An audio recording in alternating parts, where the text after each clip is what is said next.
it's done. It's live. Okay. Yep. Hi, how's it going? My name is Dom, Biodevil Dom, and I'm joined by a bunch of guests.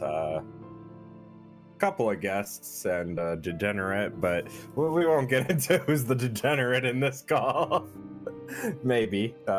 Anyway, yeah, why don't I go ahead and introduce our guests here. First, we'll start off with our resident degenerate, Renegade Operative. Hello. I really love the jiggle physics in this game when I noticed it in my playthrough, so if you like thumping boobs, then this is the game for you. Yeah, see? I told y'all. Anyway, next up I got Lady Token. Hi everybody, I'm glad to be back and talking about Tormented Souls. Oh no. Next up we got Scared Sheep. Hi everyone, I'm really glad to be back in my second podcast with you guys and looking forward to talking about this game. Awesome. And then last but not least, we got our other co-host here, Brandel, Sir Brandel, Immortal Brandel. You go by a million names, right? I only go by one, sir, as the Lord Brandel. Thank you very much. Your Lord and Savior. Who is here to talk about some very questionable upskirts about this game. I can tell you that much. Yeah.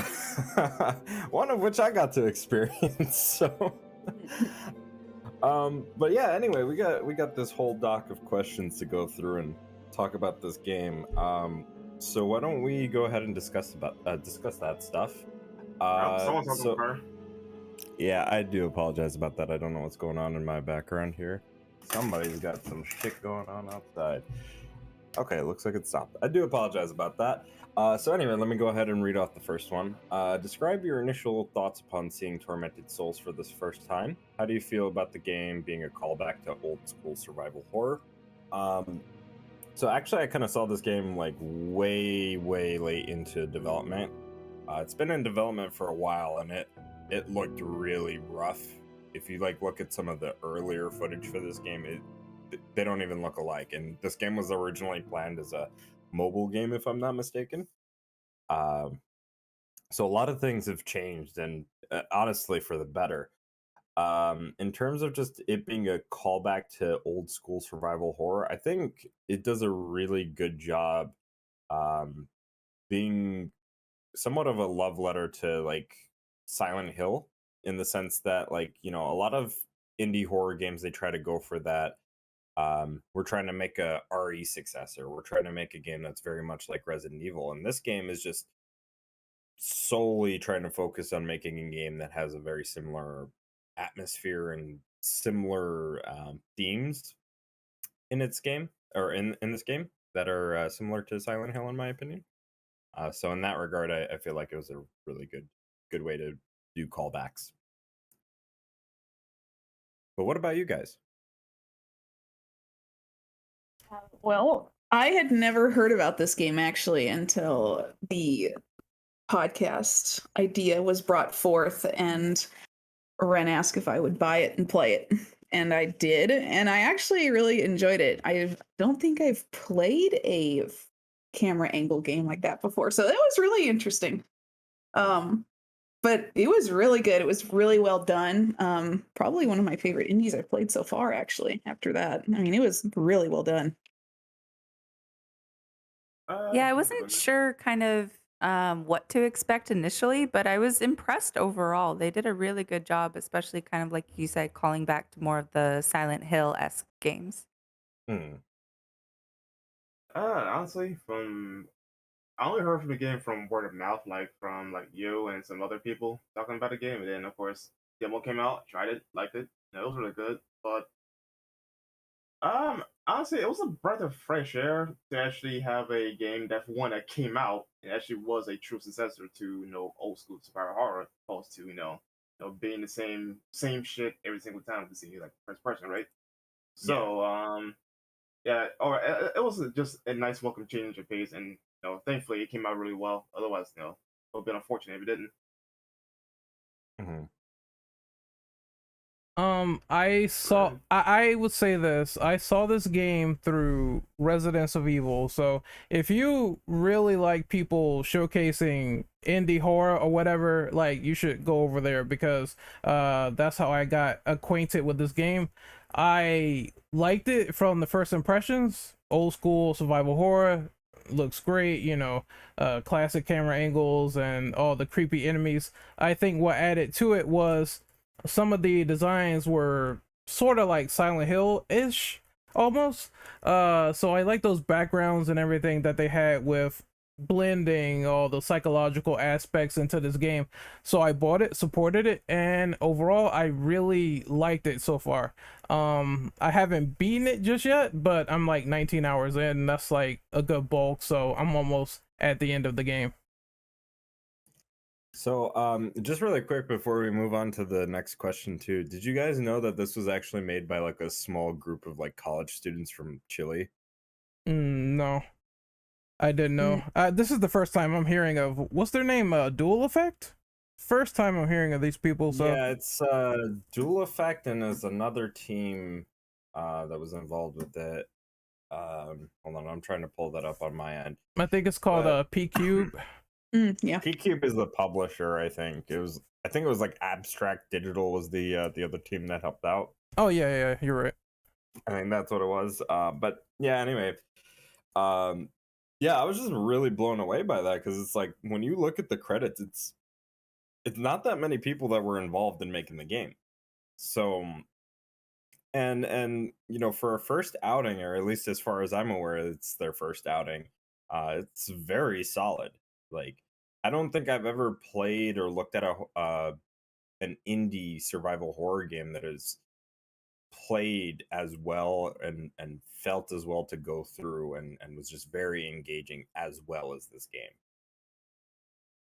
I also should say, for now, this is like I think they recently released the PS4 and the other versions on consoles. So if you want to go and play PS4 that, and Xbox One just Xbox came out. I'm not sure about Switch. Has that come out yet or no?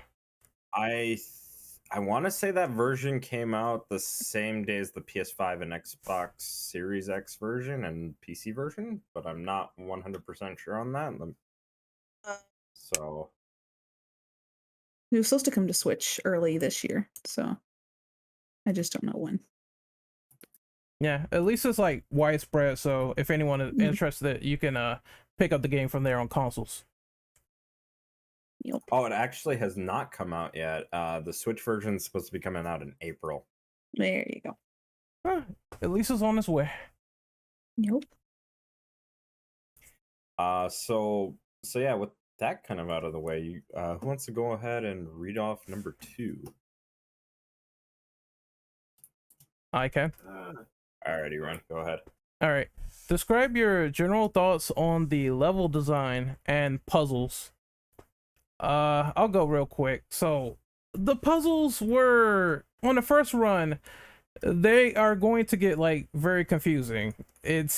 It requires you to really read the lore, read the notes, understand what's going on, do some math. It's a lot of shit. Familiar with Jesus? Yeah, no Oh, yeah. shapes and sizes. Don't scream like me where I said I don't know what the fuck a hexagon is, all type of stuff.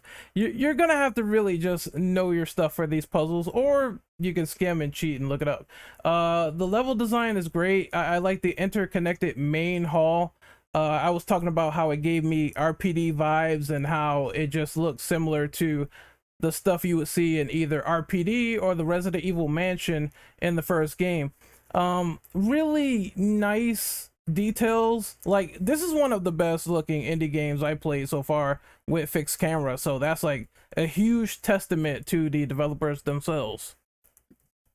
Yeah, Mhm. and just to kind of go off of that, like this, like I said before, there's really not many indie developers and indie games out there that do an indie horror game that's more so inspired by Silent Hill as opposed to RE.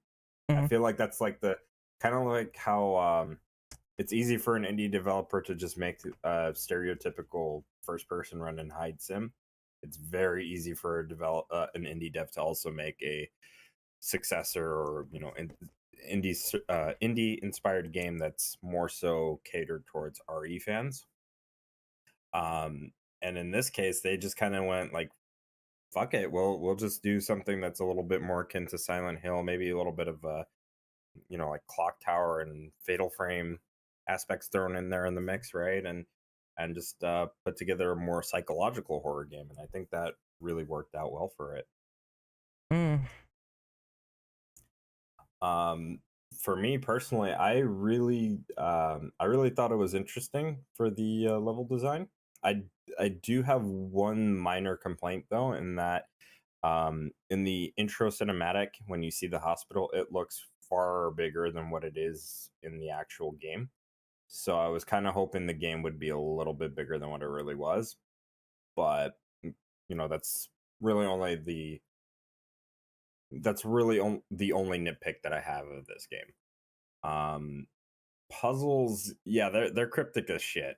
So if you like really cryptic, like Silent Hill 1 puzzles, you might be right at home. And at least in this regard, I do think that like in the future, if they were to make a Tormented Souls 2, or if they were to make a new horror game, please add in riddle difficulty, just like Silent Hill. That's all I'm asking for. Yeah, Silent Hill is the definitive game that tend to it basically took the riddle difficulty, and at least for people who don't know all this stuff or they can't really process it, because I think someone said it best on Reddit, most of the playtime that is going to accrue in your first run will be being stuck on puzzles or being stuck on like, how does this piece of geometry fit into this fucking hole or whatever. So that's where your time is going to go into, and at times I didn't really even get it or understand it at points. Like, typically I'm really good at puzzles. Like I enjoy Silent Hill 2 on like the hardest puzzle mode ever, and people think I'm crazy for it, but this one was like they were getting me, like they were making me think like a lot. So I do like those games that challenge you in puzzles. Just let it be known, some of the stuff could be optional, and going forward you can make choices for the player where they can adapt to their own skill set. I do take issue with some of the puzzles, like I guess hints or whatever. But some of them just don't make any damn sense into words on what you're trying to do. Like with the keys, like there's like no clear indicator of what to like to turn the knob to work. Yeah, when they say the one that confused me the most, I know what you're talking about, is the one with the B and everything. Like I got the Tetris one that was on the picture, but the one with the bee and Adam and Eve and all this shit, I'm like, what the fuck? What is this? Like, Yeah. Like, good. I'm sorry. Go ahead. No, I was just gonna say, it's really cryptic unless you really sit there and think. Some of them you think too hard about it, and it's really more simple than you think.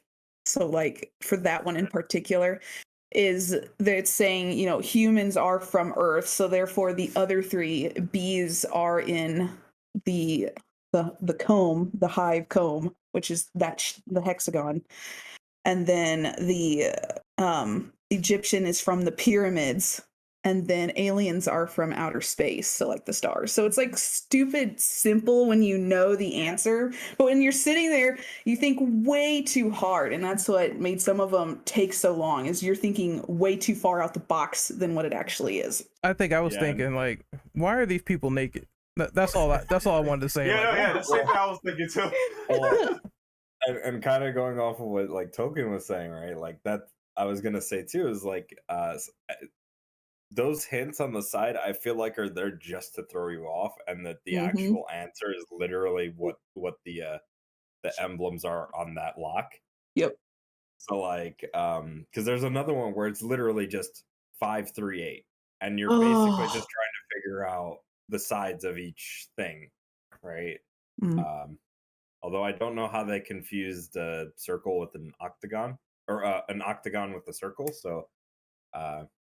So yeah, but yeah, there's some that are really off. Actually, there is one puzzle I'm not a big fan of. It's the doorknob puzzle where you got to mimic the heartbeats. Yes. The reason why I don't particularly like that puzzle is because for some reason, the sound of the actual knocks will sometimes go faster than the animation for the doorknob moving. So it can actually mess up, even though you might be getting it like damn near perfect. The timing on that is very strict. So I was not the biggest fan of that particular puzzle. Yeah, because I did it the first time and I could have sworn I did it right, and I'm sitting there and it didn't unlock, and I'm like, what the hell did I do wrong? You had to do it in a particular way to replicate the sound. I was just like, oh my gosh. Yeah, To give I've him had credit, times. though, Oh, go on. Regular, to give him credit though, at least it was actually a really unique puzzle though. 'Cause Mhm. I never seen a puzzle like that before, right? But it's just like it's finicky because Yeah, because you have to literally press it faster than what the animation is giving out. yeah, and it's one of those things where like I've had it where I've gotten it on the first try, and I've had runs where I literally couldn't get it until like the 30th try, and I like would have to like fucking rage quit and just come back to it another time because it was just annoying. So that's the only puzzle that I genuinely hate in that game. Yep.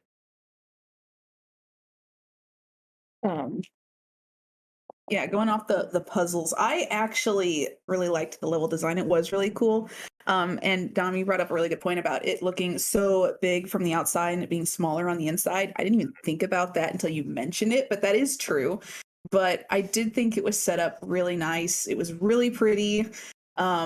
I really liked all the puzzles for what they were. Some of them were just so stupid simple, but some of them just took forever. I know the one you brought up, the Jesus one, had me laughing because my brain messed up the seconds in the hour hand for the longest time, and I don't know how. And I was sitting there, I was like, I know I have this right. And it was just two hands I had mixed up. And I was like, oh. But it was so cryptic to figure out how you were supposed to do that without any hints whatsoever. I mean, to randomly think you have to look at the paintings to figure it out. I was like, oh. Yeah, and the fact that you have to know the exact like second of when Jesus was born is kind of ridiculous. Like, because you could either use the paintings, or if you had the background knowledge of Jesus's like birth date, then you would kind of already know part of the puzzle at least. Yeah, So, from what I understood and read afterwards, the time had nothing to do with the Jesus's birth. I thought it was just the directions the swords were, or the weapons were facing in the paintings. It was the date, the month, and the day, which is Christmas, obviously. Is when they say they celebrate Jesus' birth. I just remember that puzzle. That's fucking ridiculous. I think it was like 8:35:15. I'm like, okay. Yeah. Then I gotta know the day in birth was easy, but just everything else, nah. I was like, it's time to look this up, and that's exactly what I did. So this is partially going to go into a question that we have later in the doc, but how many of you know about the additional puzzle that they patched into the game? I don't. The credits. Yeah, we'll go into it a little bit more, but I was just kind of curious if anybody else knew about that particular puzzle that you could do. Because they give you the hint at the credits, but I found out after helping Brandon that you could do it on a fresh run without ever beating the game. So that is something that I found out about last night actually, but I was just kind of curious to know how many of us here knew about that puzzle in particular. I wondered so long what that meant at the end of the credits, and I never figured it out until you mentioned it the other night in chat, and I was like, oh. And then after that, and I ended up getting it. It was really cool. This is totally new for me, so that's cool. Did anybody else want to go on this question before we move on to number 3? One thing I want to point out is that certain level designs, certain details in level design is kind of weird. Like, how is my path blocked by little those things where they tell you like the floor is wet or caution or whatever? I mean, I can literally just step over it and then get to my path. Or why do I need to go the long way around, literally solve 20,000 puzzles just to get behind a receptionist desk when I can literally just crawl over it? Stuff like that, though, it kind of annoys me because it doesn't make any sense. You're thinking too smart. That's the same shit that would come up in like old school survival horror games. Why can't you just jump over this? Like, Exactly. They also never Alright. fixed the east wing floor from what I saw, so you constantly have to go around if you go Yeah, upstairs. that makes sense. Versus like the bottom floor where is it like another stairway that's just blocked off for a reason, which you can literally move stuff out the way oh, because there's nothing there that's preventing you from going down there realistically. And there is a move Okay. button too. Yeah. was I the only one that played this game at launch, by the way? Mm, Probably. probably. Because the only reason why I'm asking is because the main hall, I don't know if you all know about this, but like pre-patch, that was a dynamic fixed camera angle that they had there. They changed that to like 2 or 3 different camera angles that are fixed and no longer dynamic. And I don't know Nice. why they did it, but it just happened.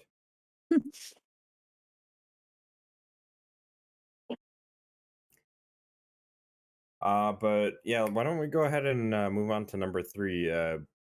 Scared, do you want to go ahead and read off number 3? Sure. Give your general take on the combat. This could range from guns to melee attacks. Is there something that needs improvement? To be quite frank, the gameplay is pretty basic. You aim, you shoot, you knock somebody down, you beat the shit out of them with a crowbar. It's really pretty damn simple if it's considered for what it is. Yeah, I agree. It is simple. The only issue I kind of had was some of them, it seemed like you'd be right up on them to get the nail gun or the pipe shotgun to actually hit them. You couldn't be too far away, or else you just aim off into the distance somewhere and miss completely. I haven't had that issue myself personally, especially with the new gun. I haven't had that issue where she misses because I just turn away and let the auto aim determine where the enemy is at, and then I just shoot. The only thing I don't like is that when I'm shooting someone with the nailer, they happen to move forward through the bullet and somehow get closer. So each and every single time I had to double back, hit them with the crowbar, double back because they got like way too close simply because I was shooting them. Maybe like have it like RE where it's like they could tank some bullets, but they're still taking damage. And if they want to lunge towards you, then they're fast enough to do that. Because I found the enemy speed was ridiculous when they started to get alert. And that's when they started like shambling towards you and running faster. I was like, oh shit. At times when you're surrounded, it gets really intense. And I enjoy that about the game, but I feel like it's kind of dumb if you're plugging someone in the head and all of a sudden they just keep like vaulting towards you. You can't do anything, just take the hit. My biggest complaint actually with the combat is the dodge. I feel like if I hit the dodge and they're doing, because they have like spitting attacks for some of the enemies, and regardless if you hit the dodge right as that they're going through that animation, or just as you see that like hurling towards you, like you're still gonna get hit regardless, from what I've noticed. I'm just not the biggest fan of that. I feel like if you're gonna do a dodge, there should at least be a few seconds of iframes to work with as well. And maybe there is, and I'm just not hitting the strict enough timing for it. But I just felt like there wasn't many uses for me to be able to use that whenever they were doing like projectile based attacks, and specifically like the final boss also has a bunch of projectile attacks which you're not going to be dodging. Yeah, I agree with you on that. The spread on that was really weird and really hard to dodge sometimes. You can't run Yeah. either. It's gonna hit you in the back of the head, and then it's like, well, fuck, I gotta take the damage. Yeah, and I don't know about you all, but like I felt like the hitboxes on those were really big. Yep. Like you would be like just a few inches off, and it would still count as a hit. And it's like, well, I'm pretty certain I dodged that, or like even if you hit the dodge button and you're backed up into a corner, you feel like you should have gotten at least some iframes to work with that, and there's nothing. Yep, I agree. I also felt like her stagger was really weird. If you get hit with something, it's like you had no time to wait for her to come back from the stagger before you get hit by another creature. If there was happened to be two at the same time. Oh, if you're in the really corner, you're annoying. fucked. It's just, Oh yeah, see, you're just done. nah. That happened to me in the sewers. Like, if you get caught in a corner anywhere, you can't move, and you're trying to run away from the monster, and they're just stuck because the geometry is like, well, fuck you, I can't get through, I gotta keep getting hit. And that's another thing I don't like as well. If you get stuck on a corner, you're just screwed. Mm-hmm. I will say too, like as far as weapons are concerned, like I like the unique aspect of like, oh, these are like kind of like makeshift weapons, right? Like Mm-hmm. that's unique to that, right? And that's Basically unconventional. yeah, it's kind of like when you think about like Dead Space, for example, right? You're using like mining equipment basically as your weapons, right? Or like engineer equipment, more or less, right? So it's like these aren't conventional weapons per se, but I do think that there should have been like other like weapons to work with as well, because like we only get a total of 4 weapons to work with, 5 if we include the new additional weapon that they patched in as well. To give them a little select though, like considering the smaller scope of the game, I don't think adding too many weapons probably could have like cluttered up the inventory thing, because there's no like item boxes, for example, right? So I think having like Potentially, yeah. having a limited pool over having multiple weapons, I think that would probably have been a little too much there. Potentially, unless if they did a thing where just like the new additional weapon where it takes up ammo that's already in the game, so that way it's like, okay, well, we got this one that's a stronger variation of this weapon, so like what if we got 2 other weapons that were more or less stronger variations of the previous weapons that we were using? That type of deal, I think, could have worked.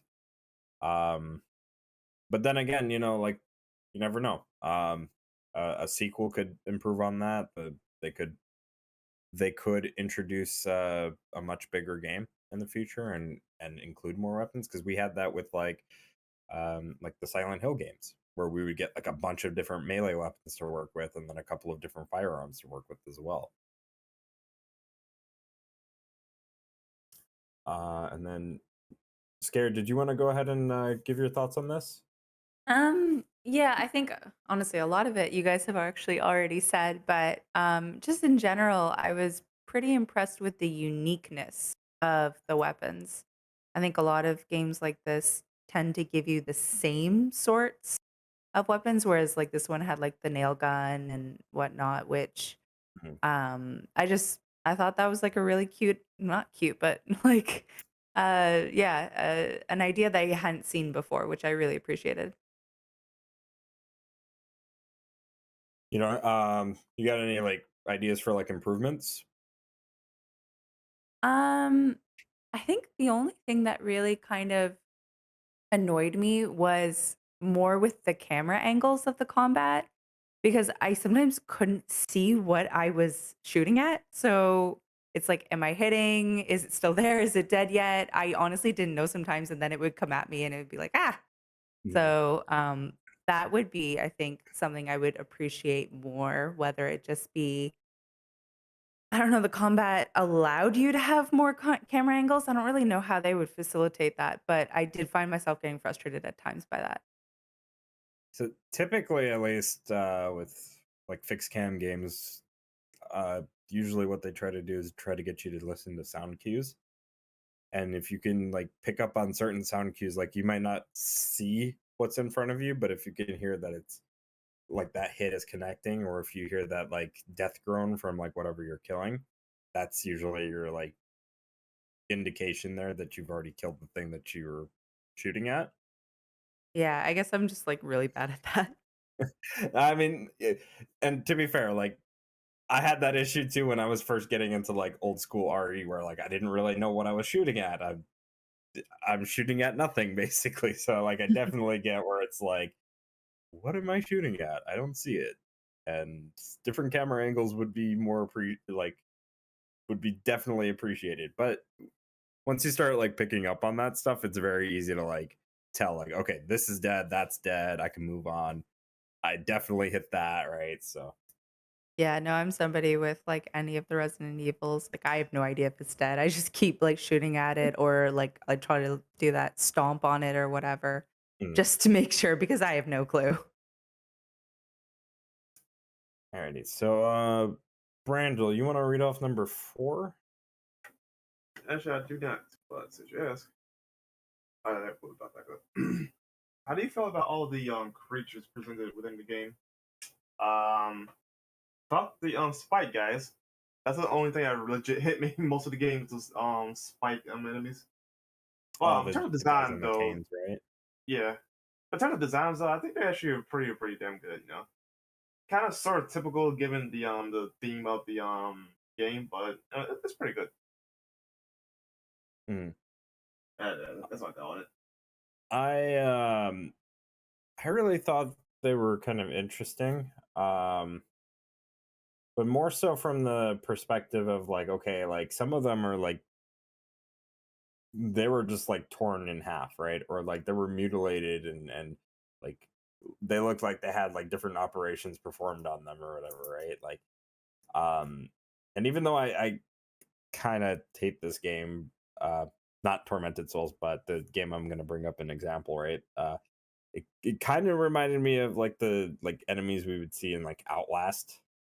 And you know, even though I hate that game, like in that regard, that's something I could kind of give it props towards, is like, okay, these enemies do look good. But I guess the only thing, given the lore, and I know this is gonna be the question coming up, but like given the lore, I think I would have liked to have seen other stuff in relation to what was brought up in the game, as far as like the tribe that lived on the island and stuff like that, or like stuff relating to the cult. So Yeah, I really thought the creatures were pretty unique. I too found an annoyance with the ones with the spikes, because it's like you had no idea how far away you had to be with those things not to hit you. It was so annoying. The one on the really big one that you had to loop the table for, that one was really cool. I did enjoy that one a lot, but I thought they all looked really unique. So.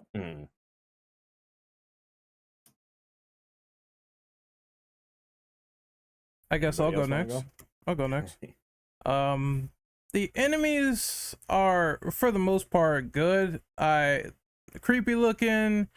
They don't look like your routine average zombie, so that's a plus that they decided to take all these surgical tools and map them to the enemy in question. It kind of reminded me of this game called The Suffering, where most of the monsters are based after like inmates or prisoners that die in a certain way. So this kind of looks like, well, what happened if that was a hospital setting? For the most part, I really like how they look. As for how they function, it's just that annoying enemy that either spits on you, or the one that crawls around and has the spikes in his body. That's the one that's gonna kind of get you a lot, and he got me like a couple of times.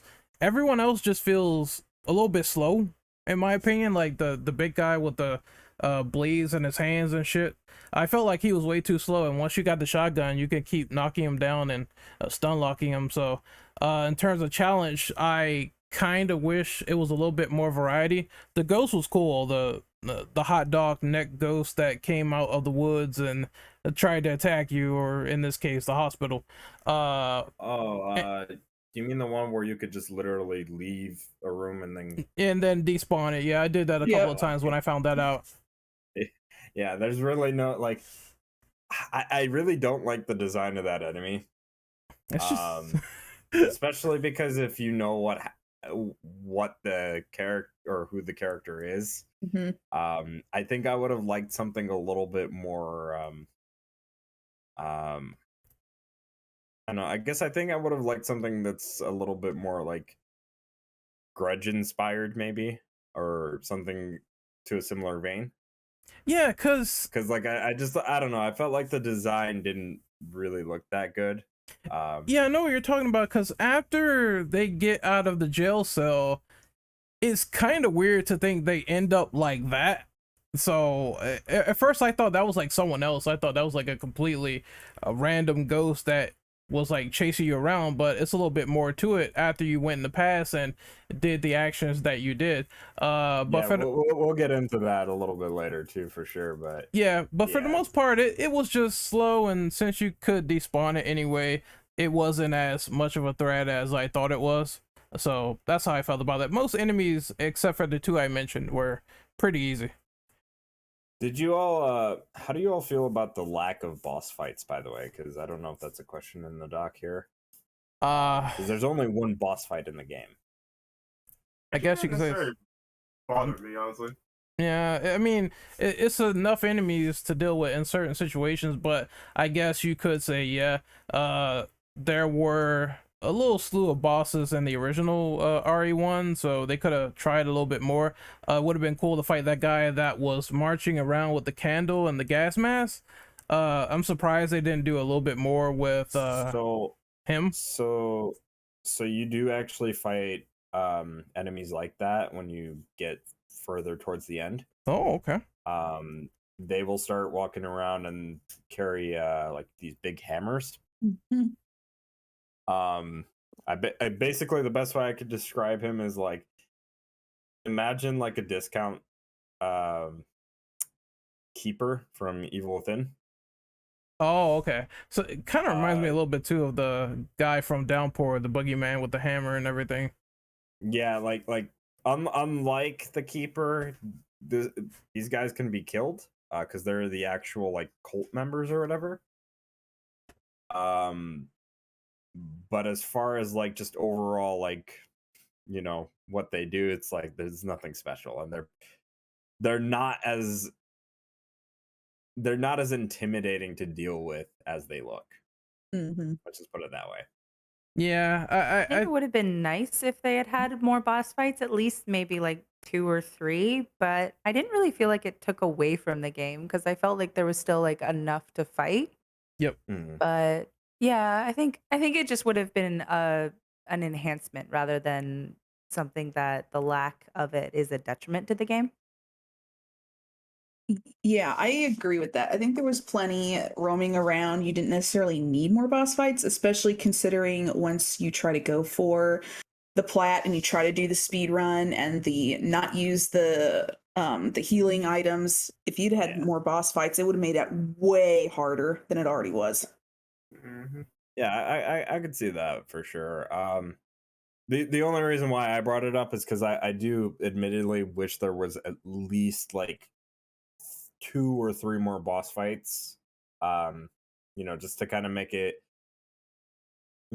just to kind of have like a bit of a pace breaker or a challenge for the player.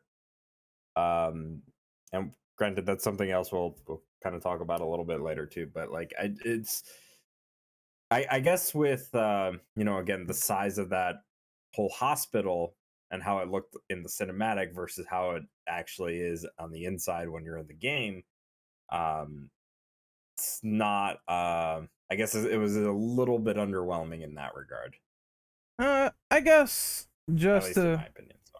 Yeah, I guess just to bounce off that, they probably could have did a little bit more something with the past, because basically you are there to put items there so they can either charge up or, you know, be brought into the future, which we're going to talk about later. But yeah, I do wish as a gameplay perspective that they could have put in a little something to scare the player, maybe say, oh, more time displacement stuff's getting through. How is that going to fuck up the creatures in this part of the time as well, as stuff is going on, and maybe they could put some little story details there. But overall, it's not the biggest deal in the world. It's just something that's like there, and that's it. I'm glad you mentioned the time stop though, because they did not do enough with it. You're right about that. You just go in, put something in like a slab, or wait for something to grow in the present, and then you're done. Yeah. It is. In the game, it's only like 3 instances that you have to do it. The 4th instance is optional. Yeah, honestly, they could have done more where like you see like how certain creatures are placed, obviously purposely, right? Surely, if you go into the past, right, maybe you can see like why they're there, or you should kill some enemies in that spot, then return to the present, and you know it affects that's side of the things. That would have been neat though, but given that it's like a team of 3 people though, I guess I could cut them a little slack for that. So are we good on this question?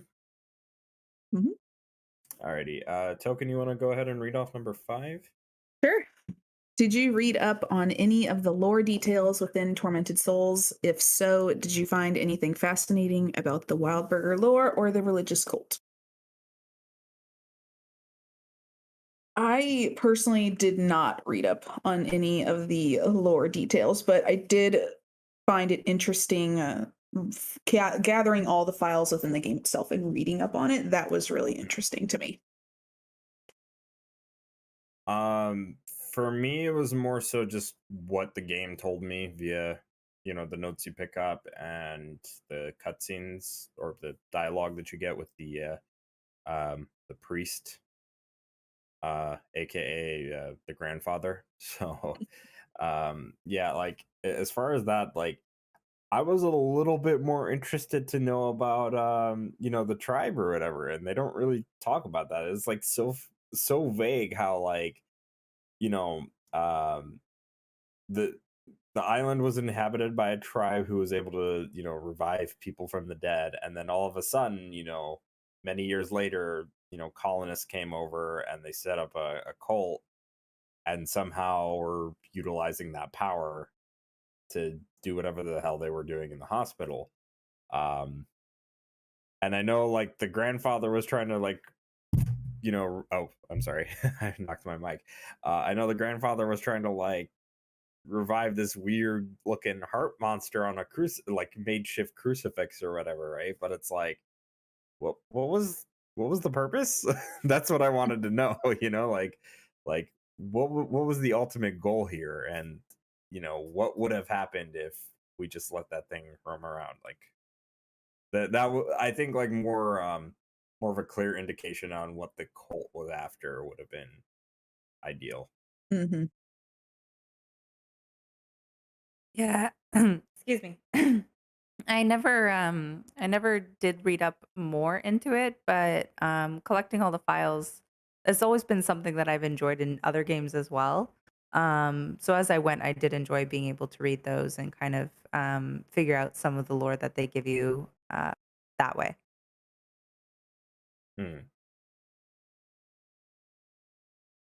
I'm gonna be honest, I filed most of the files in my playthrough, but I do know they have this whole tribe and they don't really like go into vast detail, but there is a lot of family shenanigans going on with twins and symbolism and sacrifice from what I saw in the files and the story. So I figured that's all leading to these two twin sisters together, which I know the ending, but we're gonna talk about that later.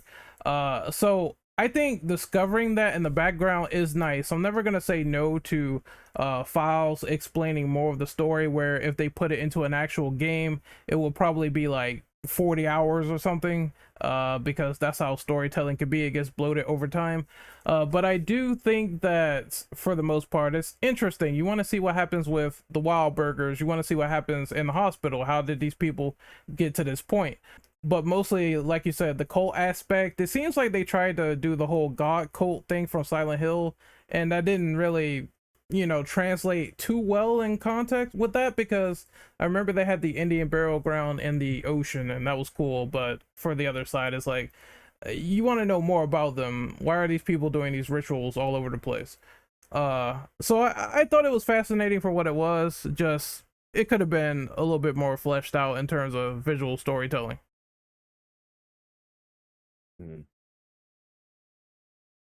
Brandon, you got any takes on this? Nope. Yeah.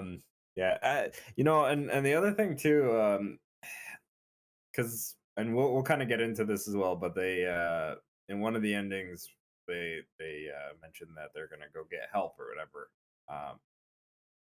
But like, who the fuck's gonna help them and where? If there's a small town nearby in this remote hospital in Canada, right? Because the game takes place in Canada, by the way.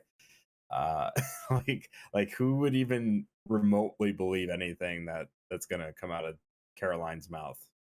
Yeah, at first I thought it was like a giant island or something. I didn't know that it was like a hospital at first. I thought it was like a giant mansion. Then as you go into more details, it's like, oh, okay, well, this is where they set up shop and they did a lot underground. So Technically, it was a mansion. It got converted into a hospital at some point because the old hospital in the area had burned down.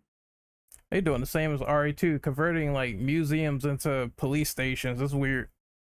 Yeah. But yeah, so I guess we're good here.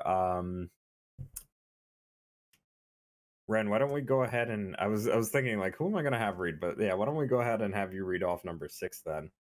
Okay, so you can acquire 3 distinctive endings as you play the game. The good ending, which is, you know, you and the child Anna escaping through time. The neutral ending, which is Caroline mercy killing Anna, which is her sister, if you don't know. And then the regret, which is the bad ending where you leave her and everything behind, and then all of a sudden a ghost comes out of nowhere and kills you, which is your sister. So how do you feel about the endings and the goals to achieve them in the first place? Dom, didn't you say like you think 2 of the endings are lame? Okay, so in my opinion, I really hate the bad ending. I felt like it was very cheap, and I really hate the track that they played at the very end. It just sounds so like ear grating to me. Mhm. But the forgetfulness ending where you cure Anna, and then you just leave and you don't go back into the tape or whatever to get her out of the cell.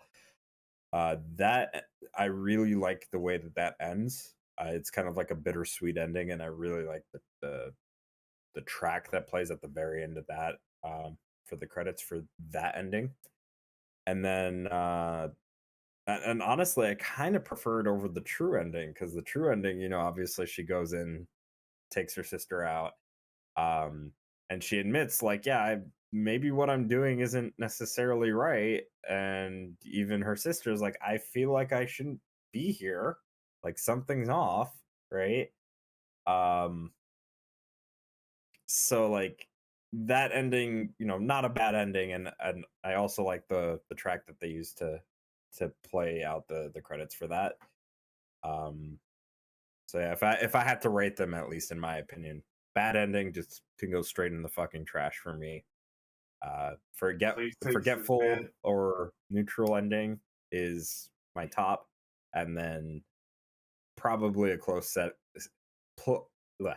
Close second would be the true ending, with Caroline getting Anna away from the cell. Yeah, I'm in agreement with you here. Honestly, though, the training still doesn't make sense to me. Like, why would she drag her sister out to a different time point where you potentially could find the I put it. I don't think time paradox could play a part there because clearly their time logic, really doesn't make any sense. Because on one hand, you can go back in time and corrode the thing, right? But Yeah. she can escape. But you can also go back and save her again, which means that you cut the train and you take her out. So like, there's so many parallels up there. Whole time travel that doesn't make any sense once you break it down, right? Yeah, from So that being said, though, I do not get the logistics behind her taking her sister out. That should create some serious problems, you know. But then from again, though, you can inject batteries from the past into the the present from the present into the past, and then vice versa. Like again, it doesn't make any sense to me. Well, uh, and keep in mind too, like in the end, like she also, like the younger sister Anna wanted to go back and find the mother. Hmm. So like, and they're like, oh yeah, we'll do that. And obviously it never happens in the game, but it's like, so how are you gonna do that? And then also too, like, are you gonna just attempt to save yourself, your younger self, on top of your father, who, you know, at least in the files, was very much against the grandfather, who was like doing all this cult shit and was also abusing the mother and whatnot, and was worried that the kids were going to get abused by the grandfather, like. So wow. there's a couple of things that they would have to sort out here. Yeah, For me, I think the best ending would definitely be the neutral. I feel like that could open up more doors for like sequels involving this character and maybe her sister as well. Because if she is like say escapes and you don't save her, that could like lead to maybe like another branch inside Tormented Souls lore where you play the sister in another game, trying to find the mom for the girls, right? Yeah, even Yeah, when I have she to. transforms, it's still different because she's not in the cell anymore, and something changed. So they could do something like that where it's like, oh well, we continue from this time point and have a new game. Yeah. I was just gonna say that like I agree that I think the neutral ending is probably the better of the three. But I do think that the good ending could open up the doors to other sequels as well. But yeah, I think just a lot of the whole time traveling thing does tend to get muddled in general, usually for these kinds of storylines. But I think either one could be good for potential sequels. But I like the good ending, I think, the most for sequels, and the neutral ending just as is. I just want them to know you can't save them all, otherwise you get 5,000 different timelines, and it's like, well, are they going to explain this or not? That's part of the problem. About to go in there like Days of Future Past. Yeah, it's like you move one thing, something fucking changes in the present, and it's like, holy shit, I just don't know how they would do that. I'm pretty sure if they had a continuation, it'd be something good to build off of. Maybe even put that in the game, because like I said, that's like good stuff that we'll talk about later. But it's all just confusing when you really start to think about it. Still, it's an interesting confusing. It's not like something that's dumb or super like bad in terms of like how you're putting it. Like, it's all interesting storytelling, just we want the execution to be good. Yeah, and it just depends on how far they go with it. Mhm. Because potentially a sequel might not even delve into that. If it even does, it might not delve into it much. Just like this game, where we only had a few instances here where we did that. Same thing with the potential sequel, which is the next question, and we'll kind of talk about that. But like, if they delve into that kind of thing, like, how much are they going to delve into it? And if they delve in, because now you got to find a good balance, right? Because if they delve into it too much, then it might just seem as like a easy way to kind of pull punches, or just really give us like cop out answers to certain questions that might be left with this game. I would say also make people confused, because that's the main crux of time travel. Like, you have to keep it interesting but also simple enough to the point where it's believable. If not, then you could easily go off the track and mess it up and have like 5,000 different timelines, and like your head just explodes.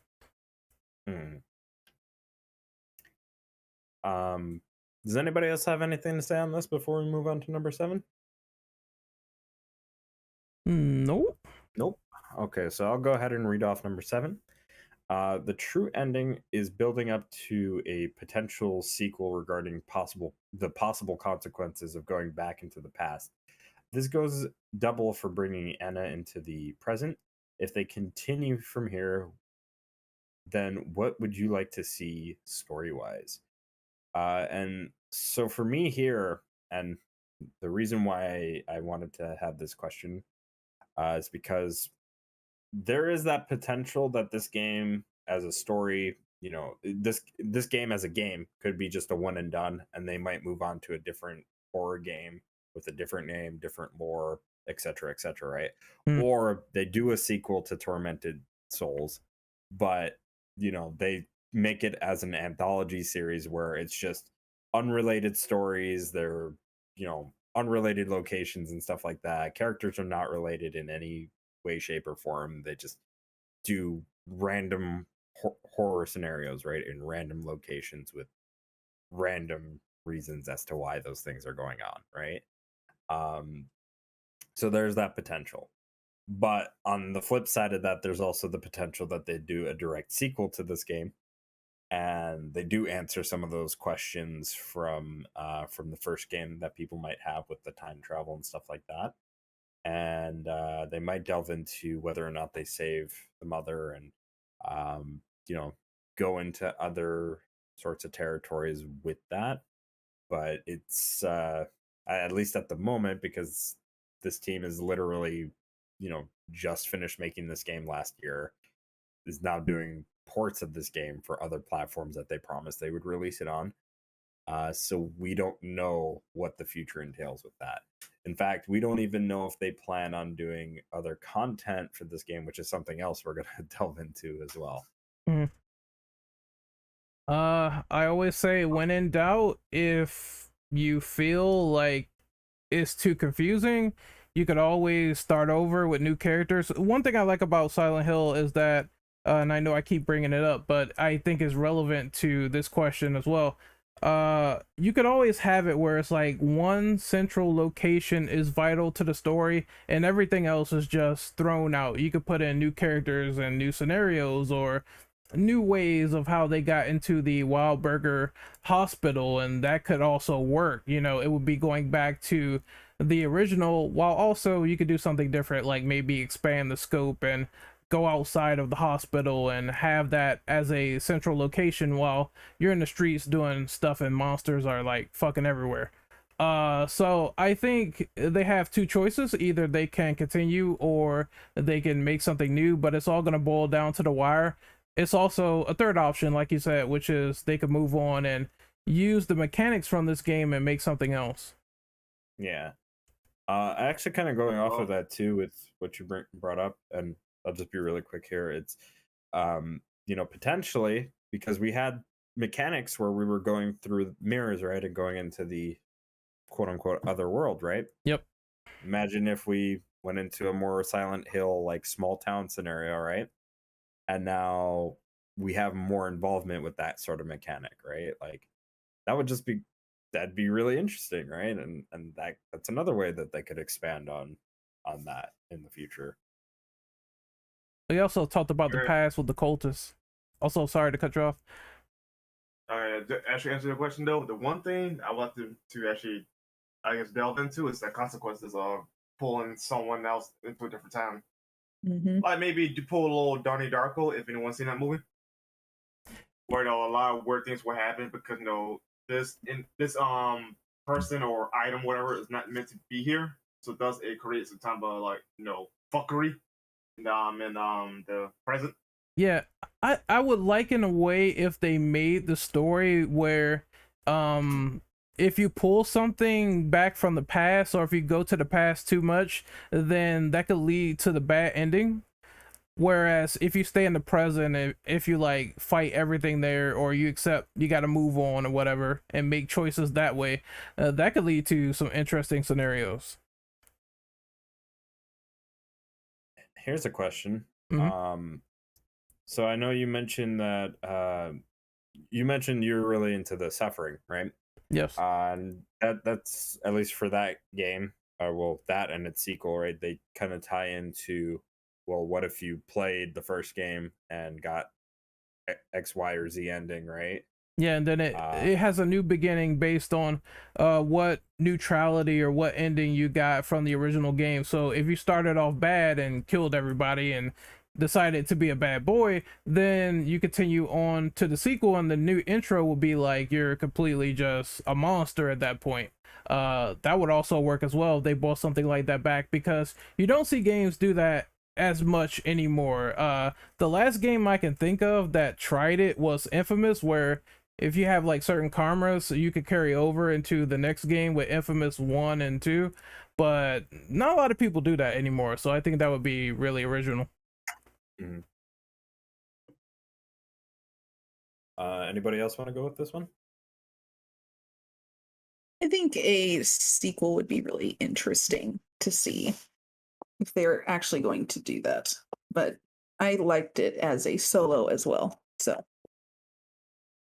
yeah, it could go like pretty much either way, and I guess depending on how interesting it looks, I would be all for it. mm-hmm. Yeah, I'd be fine without a sequel, but I am very curious to see how they would go about it if they were to actually do one. Brendan? I mean, I already answered the question, so move on. answer it again, Black Man. Actually, before we move on to, I thought about this. in a kind of similar fashion, they could pull a Silent Hill in that, yeah, we get different characters per game Mm. and go through their story, right? And granted, I know post Silent Hill 4, a lot of people are just not a fan with how that was handled. But like just the idea of like it's still tied to that universe, but in the sense of it's still kind of like an anthology in the sense that you're following different characters could be a really good Well, idea as well. okay, like I'm gonna say like in what regard exactly? Because even like in the first 4 games, only like 1 and 3 and 2 and 4 are only games that are connected to each other. Like they're Right. so how's that gonna work in the context of Tormented Souls? Do you Well- want to be like that, where the next game is like literally another universe E- time frame, even or do you want it into to be a sequel? even into the old gods and all that stuff with Pyramid Head and Vateo was still the same. So I guess keeping the lore is fine, but having new characters be in different situations while the established events kind of happen in the town in different ways could be interesting for the hospital.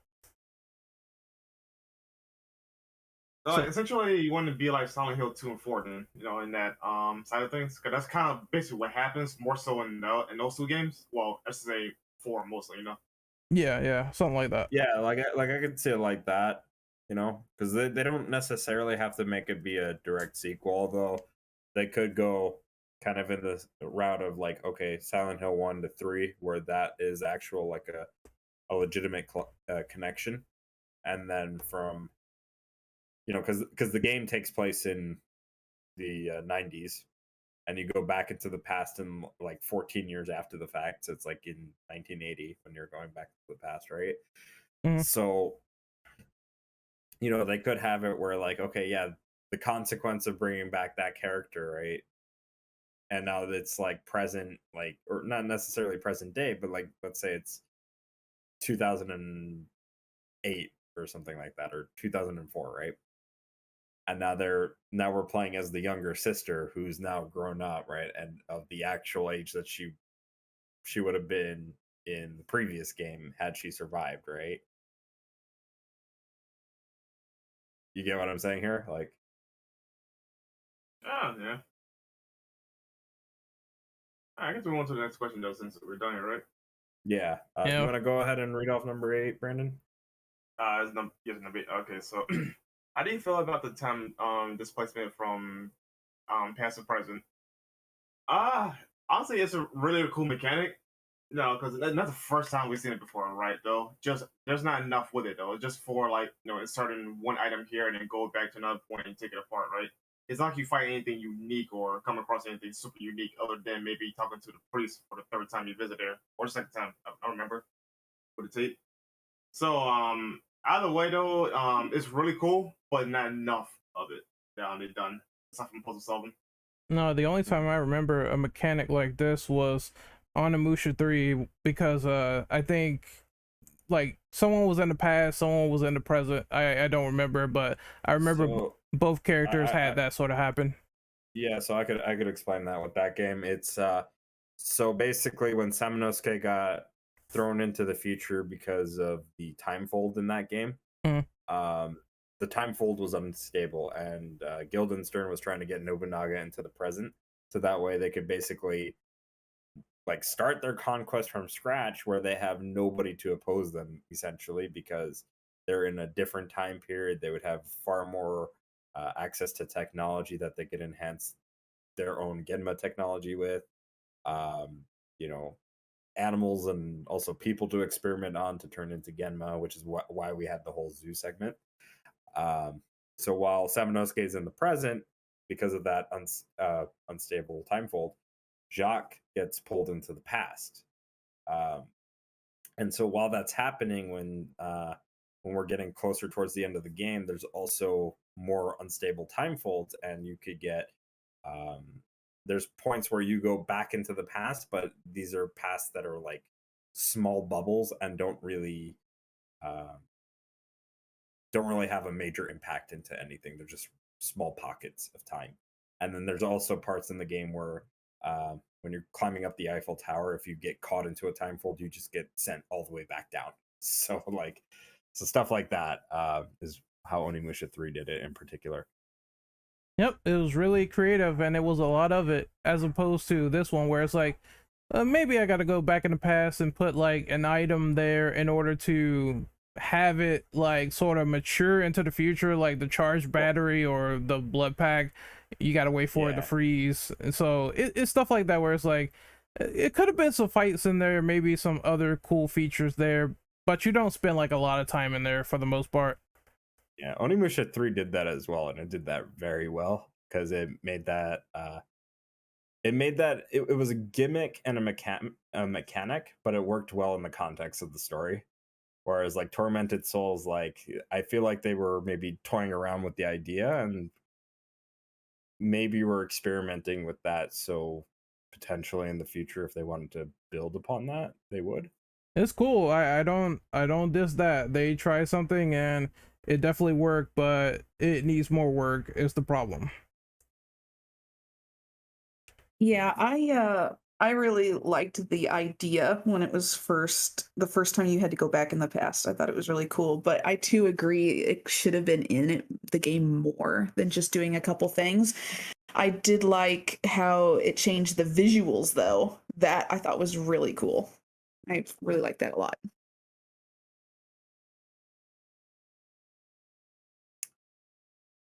Anybody else want to go? Like scared maybe? Do you want to say something on this? Yeah, I was just kind of replaying in my head some of the parts that you do going back in the past. And I have to say, probably what I thought was the most clever was with the lock. When you pour the like acid or whatever it is onto it, it doesn't melt the lock right away. It actually takes time, and that's why you have to like go back and forth and stuff like that. Um, I thought that was quite clever. In general, I'm not always the biggest fan of time travel or going back to the past between then and the future, but I thought they worked it pretty well in this time. Alrighty. I guess everybody said their piece on this, so why don't we have we'll have Ren read off number 9. All right, sure. So there is only one patch costume and a secret nail gun for unlockables. This means that post-game content is bare bones. What could be added to sustain the replay value in your opinion? Just More costumes. more costumes, maybe like arrange modes, you know, mini games perhaps. I mean, a lot of survival horror games have these little mini games you could play, like battle mode. Yeah, like clear a room of enemies out the fastest and see like how fast you could do it. Maybe you get like an additional weapon or infinite ammo, just like Ari.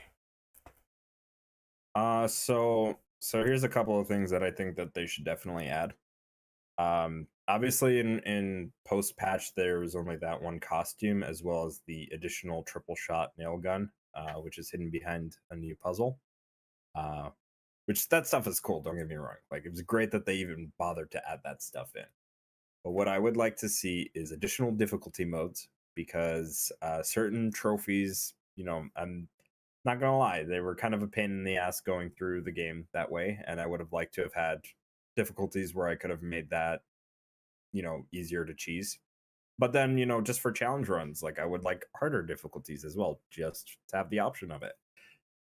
So that's one thing that I think they should really look into, is harder difficulties and also easier difficulties for various reasons. Additional costumes, hell, like I know it's a small team and maybe they don't have the resources to just come up with a million different costume ideas. I don't know how big the fan support is for this game at the current moment, but like maybe run like a art contest and see if like maybe somebody can come up with a cool design and you could add that. I don't know. So stuff like that, new costumes. I would actually like maybe some potentially additional weapons that use the ammo that's in the game. Like I think it would be really cool if we had like a double-barreled shotgun, or a shotgun that could hold a little bit more ammunition than just the one shot. I know that would be broken, but you know, we already have a triple shot that you could just use, right? So like, come on, let's have a little fun here, right? If we already beat the game, just we could have a little fun, right?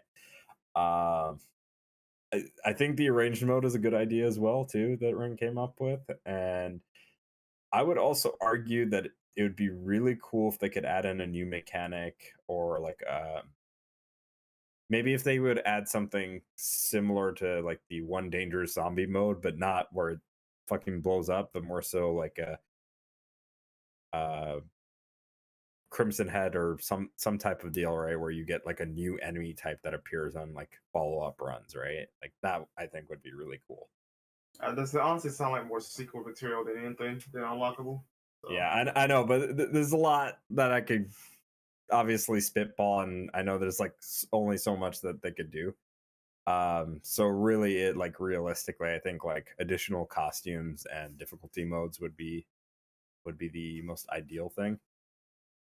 I know it would be probably kind of a lot of extra work for them to add it, but sort of touching on how it was brought up that from the outside, the hospital looked a lot bigger than you really got to play. It'd be great if, like, on the second playthrough, an extra corridor of the hospital or even just an area sort of opened up that was completely different with maybe like one extra puzzle and a new enemy or something. Yeah, that'd be interesting. Yeah. Oh, go on. No, you're fine. Go ahead. Oh, I was just saying, like, just an optional, like, side thing to do for New Game Plus, for sure. Yeah.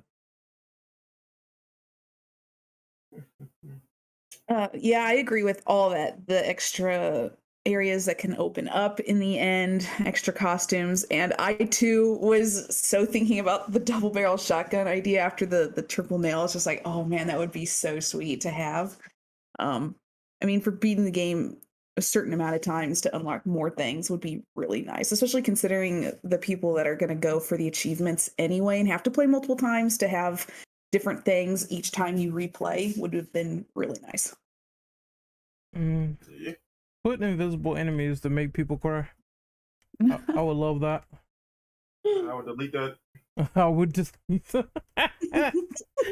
Nah, just no. I was. I can auto lock, man. I'm like, nah, I'm sorry, I'm not doing that. These enemies are annoying as it is. There's no way I'm doing this. Well, if they put a bunch of mirrors to help you out, like remake 1, then maybe. But that wouldn't work though, because that wouldn't work. The mirrors, so like you wouldn't, you probably wouldn't see them. So like they have a few of them in the game. Like it's not only just mirrors you can see the reflections on. It's like glass and also water. But yeah, that's far between though. Yeah, and it's in the sewers as well. So that's a kind of problem that happened with the remake 1. It's like, yeah, you have mirrors though, but it's only in one location. Oh, sorry, 2 locations. But it's so far in between that it doesn't even matter. I think when I started shooting them, I started seeing them better. So I would say One Dangerous Zombie is way worse, but that's like another podcast for another day. Yep. A final question? Yeah. Wait, hold on. We haven't been talking about the character's design, man. Like, nobody brought up her brilliant character design. I'm quite surprised. You only brought it up because you liked the beginning of the game, you fucking horny bastard. Well, sorry, I was talking about that. So you're the last one talking about No. You were thinking it. I saw that scene. I was like, huh? I know that's your favorite scene too. Don't lie. I saw that scene. I'm like, I'm gonna have to put some hamburgers up here because like she's a coward. She's fully naked. Coward. I don't want to get demonetized. Man, you don't even make money. I do make money on YouTube. Hey, what you mean, like what? 2 nickels? No, I made like $100, and I'm like, I don't want to get demonetized, so I put tits. Pennies, you mean? You said 100 titties? Okay, yeah. I was gonna say, I actually before they even added in the additional costume, like just the general like movement animation that the character has is like really good. I remember I was streaming it in the call the other day, and like one of our friends jumped in and he was like, what is this game? Like the animations look really nice. Like why is it so clean? Like. So it's just one of those things where I think like they really nailed that too, where just the overall aesthetic of how the character looks and moves I don't know, to me at least felt really natural. Mm-hmm. I mean, it looks fine for what it is. I do think the character's face looks a little bit too cartoony. Like Yeah, I agree. it kind of reminds me of Siphon Filter 2, where it's like everything else looks kind of nice except for the character faces, where it's like just a big cartoon block. But once you get past it, I mean, it's fine for what it is. I think I enjoyed it too. I think they were going more for a kind of like a Time Splitters aesthetic, because when I was looking at like the main character and then also Anna, they look very much like they came out of a Time Splitters game. Yeah, the style is equivalent to that, where it's like not everything else is detailed, but like just the characters and how they look is definitely cartoony, but it's definitely an artistic choice, so it's not the worst thing in the world. It's just you notice it when you first see it in the game. Mm-hmm. Oh, anyone else on this art style? The art style, in my opinion, was just okay. It's not the greatest, but it's not the worst. I can live with it. Yeah, I thought it was really good for it being an indie, and I'd never even heard of it until past month or so. I was really impressed with it. So I thought it was really pretty. Also, I want to give a special sort of shout out to how they did the mirror world. I thought that place looked creepy at first. Mhm. Like the faces on the walls and the bodies like strewn out, and it's like the pipes are bleeding blood. I thought that was cool. Like it really felt like Otherworld to me. You know what else we didn't talk about? The fact that you die if you're in the dark too long. Honestly, Quite literally. if I didn't know that, or if I wasn't trying to kill my character because I wasted like so much ammo, I would have never died in the dark. It's like it's not even hard to really avoid it at all. It's like super easy. But there's no explanation on why you, at least to my recollection, at least, why you die in the dark. The closest Yeah, thing, there's- I think the closest thing to that is like the whole shaman story that the priest talked about. But even still, They don't even show us killing you. Like they just drag her away. I'm like, did she get sliced up? What, did she get eaten? What happened? the chromatic aberration killed her. Yeah, you're right about that. That looked awful. I'm Yeah, I was gonna say like yeah, I didn't really get that. And personally I was not the biggest fan of it. Mostly because there are parts in the game where, you know, they block off your progress with those wall guys or whatever they're called. All the enemies have names. I just didn't keep track of them. But the guys with the weird blades in their hands and they're stuck to the wall and their backs are all like ripped off or whatever. Mm-hmm. I think their name is literally called the Waller. That's it. It's so unoriginal, really? but yeah, that's the name. Yeah, like personally, I wasn't a big fan of just you know, being in the dark and not being able to deal with that, because like if I needed to beat the fuck out of that guy, right, and you know you're still with the lighter and you don't get the flashlight till like about halfway through, right? Mhm. Like that's why in like subsequent runs I always went for the flashlight first, because you didn't have to go in a particular order, but going for the flashlight just made progress go by way faster. Yeah, I was mentioning earlier before the podcast started to Ren and Scared about the fact that I didn't even realize you could die in the dark, because I didn't even, the 3 runs I did to plat the game, I did not die in the dark one time, and I didn't even realize it was an achievement for dying in the dark. I had to look it up. I was just like, oh, I didn't even realize you could do that. Yep. I still haven't died in dark yet. Yeah, it's super easy to avoid. Like Yeah. as soon as you see the RBG or whatever the fuck they call it, the aberration, then you could just Chromatic aberration. yeah, you could just equip like the lighter and avoid it, and it's no problem. But I do get the criticism of, well, I gotta go in this room and there's enemies. I want to fight them to get them out of the way. I cannot get rid of the lighter, so that kind of like crept on me a lot in the game until I got the flashlight, which is way better. Yeah, the really quick too. Not sure if any of you know about this, but like at least on the console version of the game, they have this thing that tells you like, yeah, you have to hit this button to turn off the flashlight. You cannot turn off the flashlight. I've tried. Mm-hmm. So I don't know why that's in there. Maybe they forgot to remove that, or maybe it was like patched out by accident, and that's something they're going to add back in later on. But for whatever reason, that's there. It's advertised at least on the game's box. Not sure why it's telling you that, but or it's advertised in the fucking options of the game that you could turn it off, but you can't. So like, don't know why, but yeah, if you wanted to get that achievement, you cannot get the flashlight. Yeah. One last thing before we go on to the last question. The rules for the darkness doesn't make any sense, because you can literally stand like a slither of darkness and it will kill you, right? It could be a room, could be brightly lit though, but that low corner can kill you. So what if you just like pull a Spider-Man and just hang on to the ceiling though? Would that kill you? I don't What know. if there's moonlight shining through the window at night and it's still dark though? If it turns to light, would that kill me still? There's no consistency. That's an interesting hypothetical. Like, if it's still, because I kind of felt that when you went in the bathroom, like I was like, okay, this little candle light is gonna really protect me, even though I can just walk on the other stall in darkness and be fine. It really didn't make any sense. Yeah. Well, and the way that the candles work too, like I understand that they wanted to go for like the area was going to be like dark, but then some of those rooms, like you think like, shouldn't this candle like light up most of this room? Yeah. Nope. So yeah, it is what it is. But yeah, we're gonna go ahead and get ready to wrap up. So I'm gonna have Scared read off the very last question here. Yeah.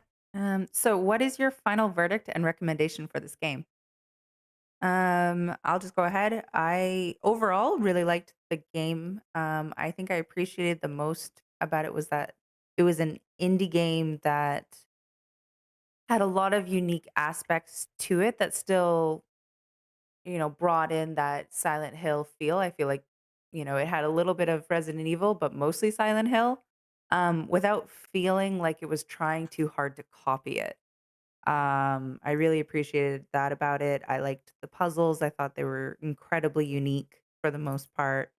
And so, yeah, if you like Silent Hill type games, if you like those old school survival horror, then I don't think you could go wrong with this one.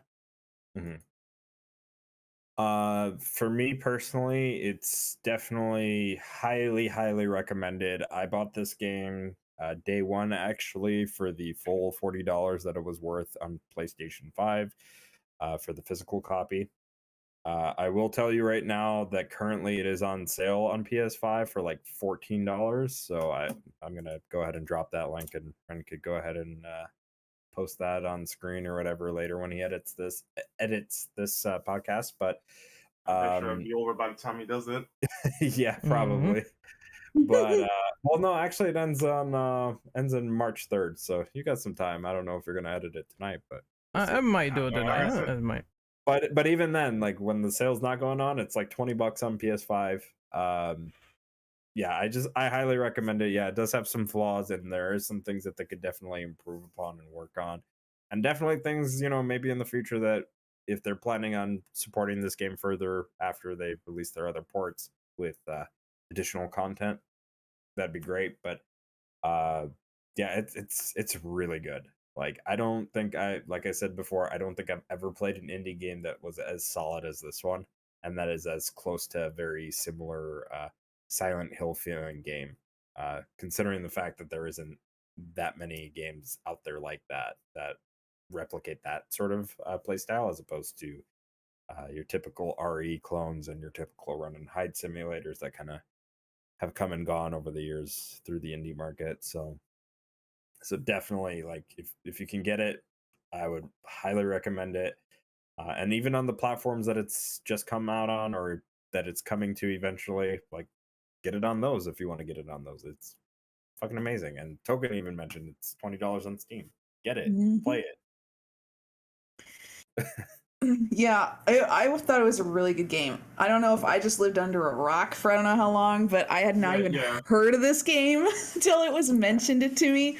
But I'm really glad it got recommended because it is one of my favorite games so far to have played indie wise. I think it's really well done.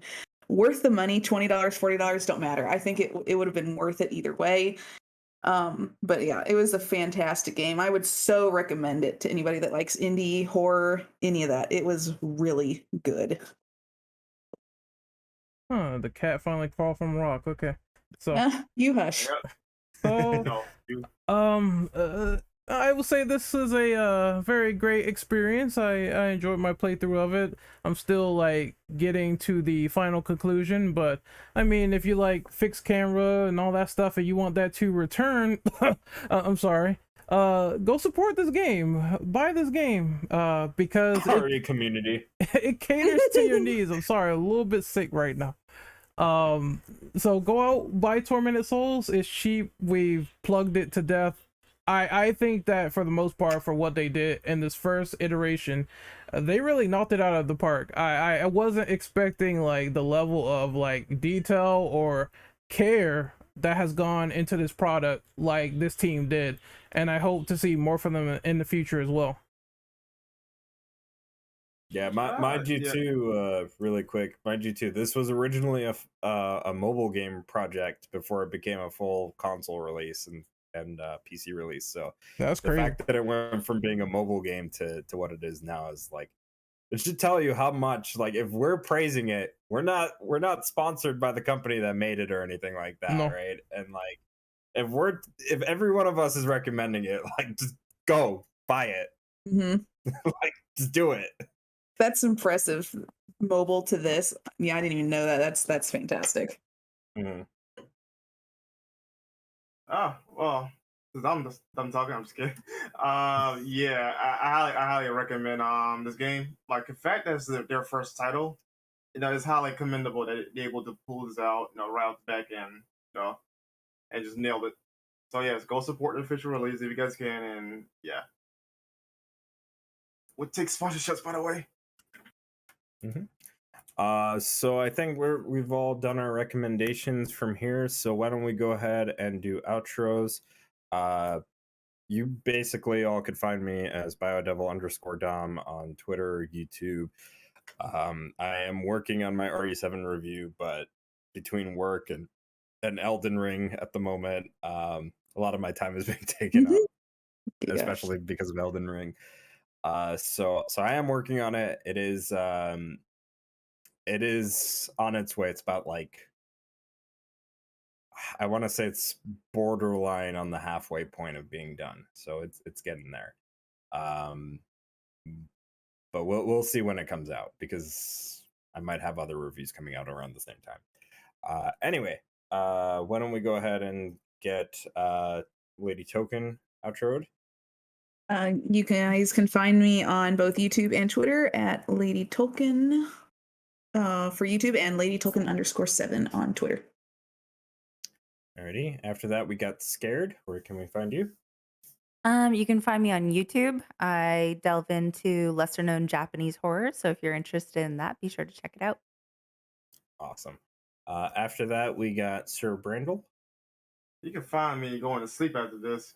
You can find me on Twitter at Immortal Brundle, and everyone else is none of your goddamn business. I'm tired. Leave me alone.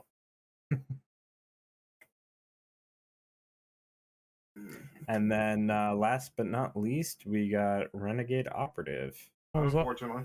Shut up. I was almost gonna say you forgot my outro, but That's why I paused for a second. I was gonna see if anyone's gonna say anything, but yeah, I was pondering that for a bit. But you can find me on YouTube at Renegade Operative. Twitter Ren_. I forgot my damn Twitter. You can find me on Twitter properly at RenOperative_ and Twitch at Renegade_Operative. A lot of underscores, but I'm working on some stuff with this podcast. Tormented Souls, I've been uploading that as I kick my fan over. That playthrough is up right now. I'm on like part 10, so I'm really just putting in the work for that one.